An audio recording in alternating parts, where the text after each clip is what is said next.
Tanggal 11 Maret tahun 2011 menjadi hari kelam dalam sejarah Jepang.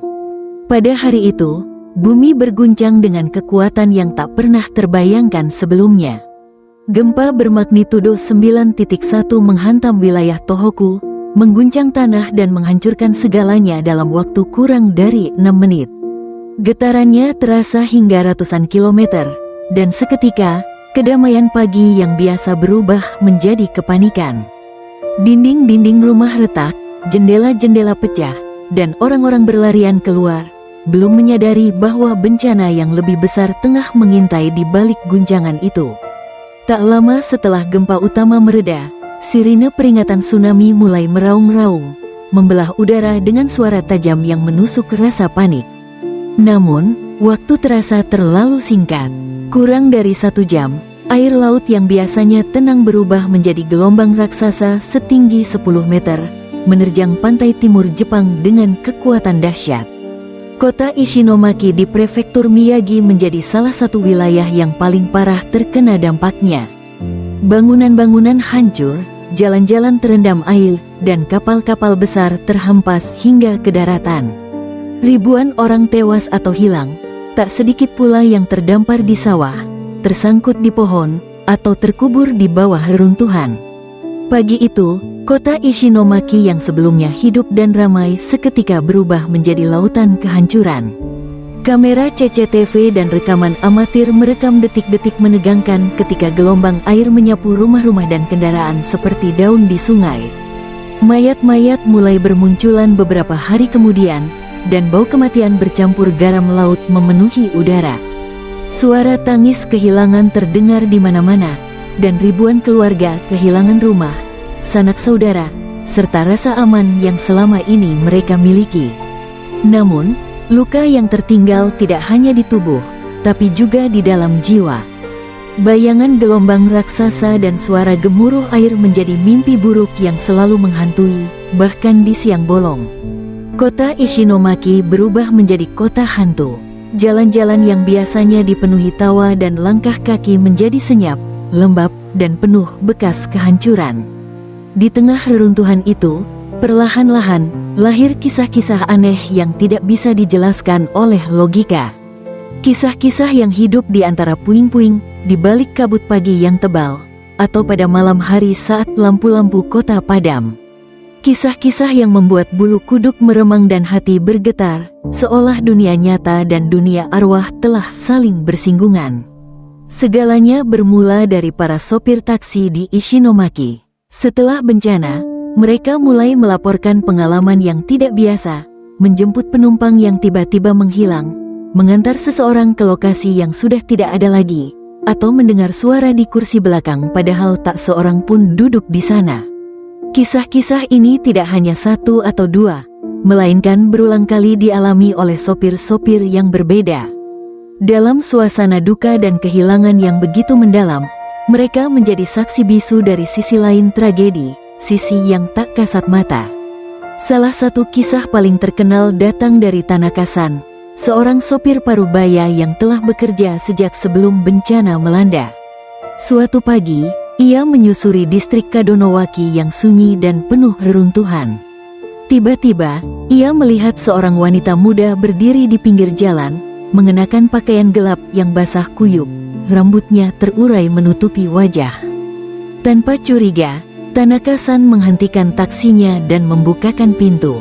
Wanita itu masuk, duduk di kursi belakang, dan dengan suara pelan berbisik ke Minamihama, "Tolong." Tanaka-san sedikit kebingungan, karena ia tahu bahwa Minamihama sudah rata dengan tanah akibat tsunami. Ia bertanya dengan hati-hati, "Anda yakin? Di sana sekarang sudah tidak ada apa-apa?" Wanita itu terdiam cukup lama, lalu tiba-tiba bertanya, "Apakah saya sudah mati?" Tanaka-san menoleh ke belakang, dan seketika itu juga, bangku belakang kosong. Tidak ada siapapun di sana. Tubuhnya kaku, bulu kuduknya merinding.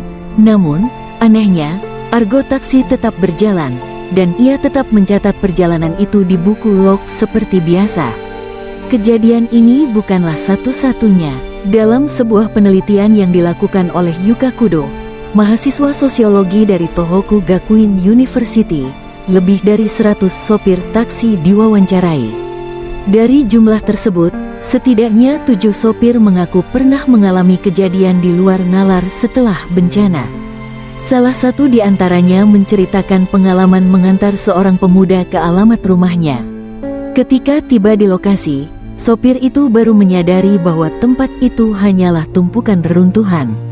Saat ia menoleh ke belakang, penumpangnya telah lenyap begitu saja.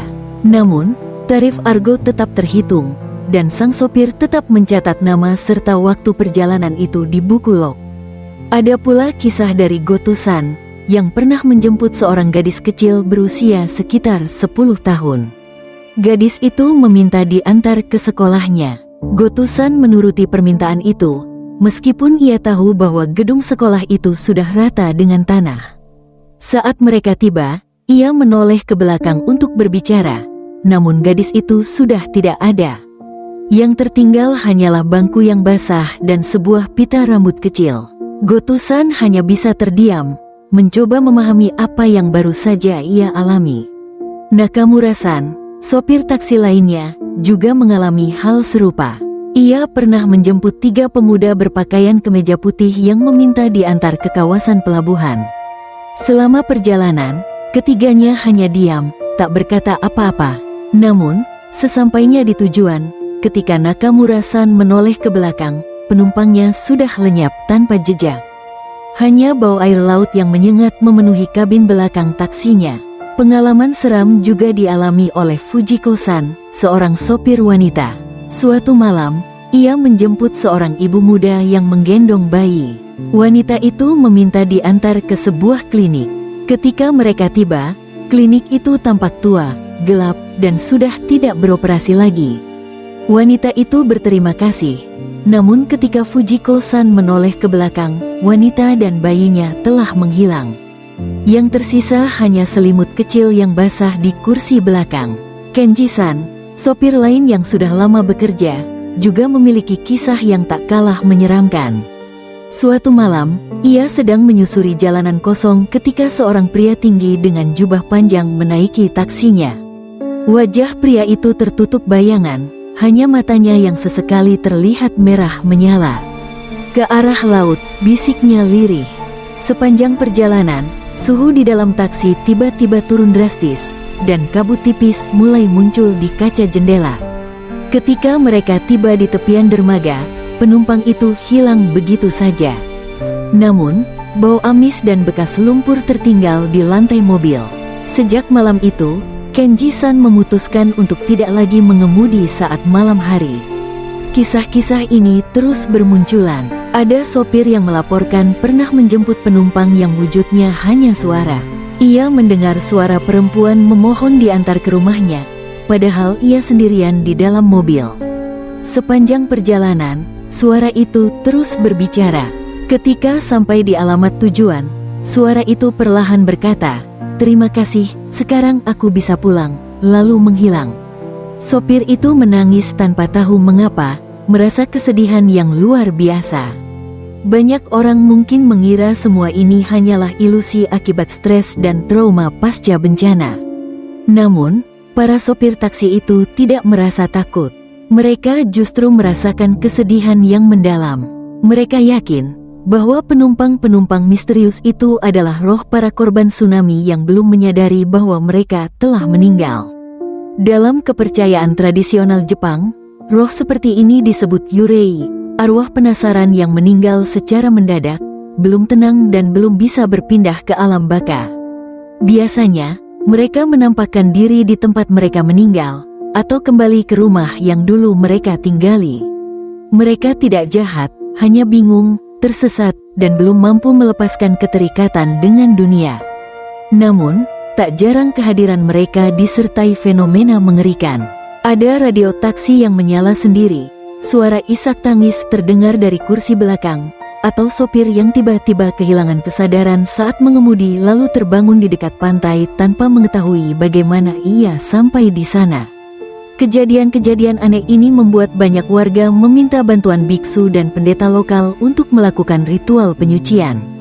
Rumah-rumah dan area tertentu mulai terasa berat atau dingin, seolah ada kehadiran yang tak terlihat.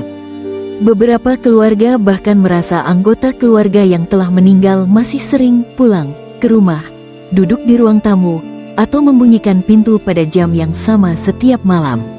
Untuk menenangkan roh-roh tersebut, sebagian rumah membiarkan lampu menyala sepanjang malam, sebagai isyarat bahwa mereka menerima kehadiran arwah itu dengan damai.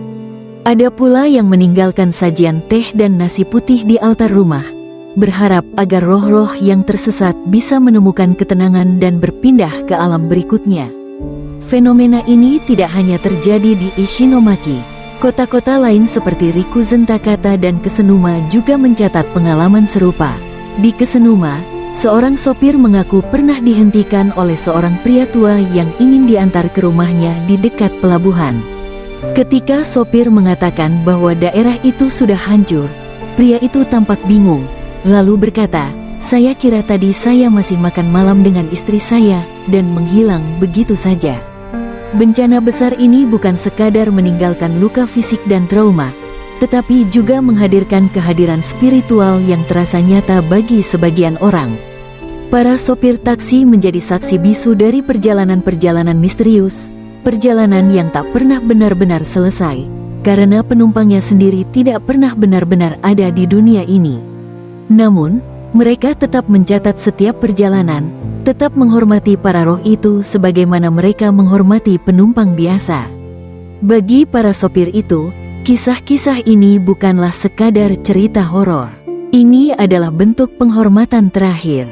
Beberapa sopir bahkan membungkuk kecil ke arah bangku belakang setiap kali selesai perjalanan misterius, seolah memberi salam perpisahan kepada penumpang tak kasat mata. Yang membuat semua ini semakin menyentuh adalah, tak seorang pun dari mereka merasa marah karena tidak dibayar. Mereka memahami bahwa mereka bukan sedang mengantar manusia biasa, tetapi menyelesaikan perjalanan terakhir bagi jiwa-jiwa yang tersesat dan belum sempat pulang. Apakah semua kisah ini nyata, atau hanya manifestasi dari trauma kolektif sebuah kota yang kehilangan begitu banyak dalam waktu singkat? Tidak ada yang tahu pasti. Namun, satu hal yang jelas, rasa kehilangan itu begitu dalam, hingga bahkan kematian pun belum mampu memisahkan mereka sepenuhnya dari dunia ini. Dalam sunyi dan gelapnya malam Ishinomaki, di balik kaca jendela yang berembun, mungkin masih ada penumpang yang menunggu untuk diantar pulang, meski rumah mereka sudah tak lagi ada. Terima kasih telah menyimak cerita ini hingga akhir. Jika kamu suka dengan kisah horor seperti ini, jangan lupa untuk like, subscribe, dan nyalakan lonceng notifikasi. Tulis di kolom komentar, bagian mana yang paling bikin kamu merinding. Sampai jumpa di cerita horor selanjutnya, dan hati-hati, karena kadang penumpang di belakangmu mungkin bukan manusia.